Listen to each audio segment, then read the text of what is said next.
Bonjour, c'est Jules Lavie pour Code Source, le podcast d'actualité du Parisien.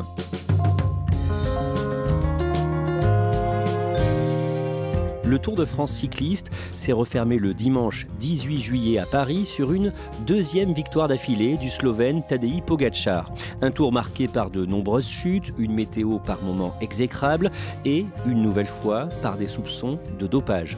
Aujourd'hui dans Code Source, Christophe Bérard, l'un des reporters du Parisien ayant couvert l'événement, prend le temps de nous raconter cette 108e édition de la Grande Boucle, la 7e pour lui, sans occulter bien sûr la question du dopage. Christophe Bérard, depuis quand est-ce que vous êtes amoureux du Tour de France ? J'ai envie de vous dire depuis tout petit, mais si je devais vraiment trouver une date, c'est 1985, 5e victoire de Bernard Hinault. Mais ce Tour de France a été pour moi très fort parce que je me souviens d'une image qui m'a énormément marqué. Il est maillot jaune et Bernard Hinault tombe sur le cours Fourrier à la Saint-Étienne et son maillot est en sang et ce mélange de jaune, de sang, cette sensation qu'il allait perdre le Tour alors qu'il a finalement gagné, c'était magnifique. J'avais pas les mots à l'époque pour le comprendre. L'image romancée du cyclisme, je pense que ce jour-là, elle a fait en sorte que je suis devenu journaliste quelques années plus tard. Allez, Jack Hay qui accélère pour la formation Bahrain Victorious. Christophe Bérard, vous allez nous raconter ce Tour de France 2021, mais avant ça, il faut parler du critérium du Dauphiné que vous couvrez pour le Parisien et qui se termine au G en Haute-Savoie le dimanche 6 juin sur des soupçons de dopage.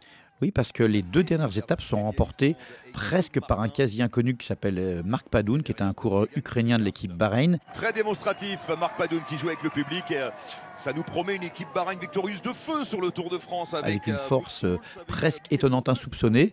Cette domination en montagne d'un type qui n'était pas réputé pour être aussi fort, qui bat les meilleurs, ça a suscité beaucoup d'abord d'incompréhension et très vite de colère dans le milieu du vélo chez certains coureurs. J'ai même eu un patron d'équipe qui, sous couvert d'anonymat, m'a confié à quel point il était fou furieux de ce qu'il avait vu. Parce que pour lui, c'était clairement de la triche. Donc je me souviens que le soir même, j'ai parlé d'un malaise énorme autour de cette victoire, parce que c'était le sentiment que tout le monde ressentait. À l'approche de cette nouvelle édition de la Grande Boucle, l'un des favoris est le Slovène Tadej Pogačar, victorieux du tour précédent, et lui aussi est soupçonné plus ou moins ouvertement de tricher. Pourquoi ?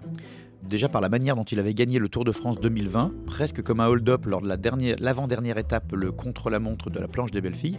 Il était deuxième au classement et pour tout le monde, il avait perdu. Il ne reprendrait pas le retard qu'il avait contre son compatriote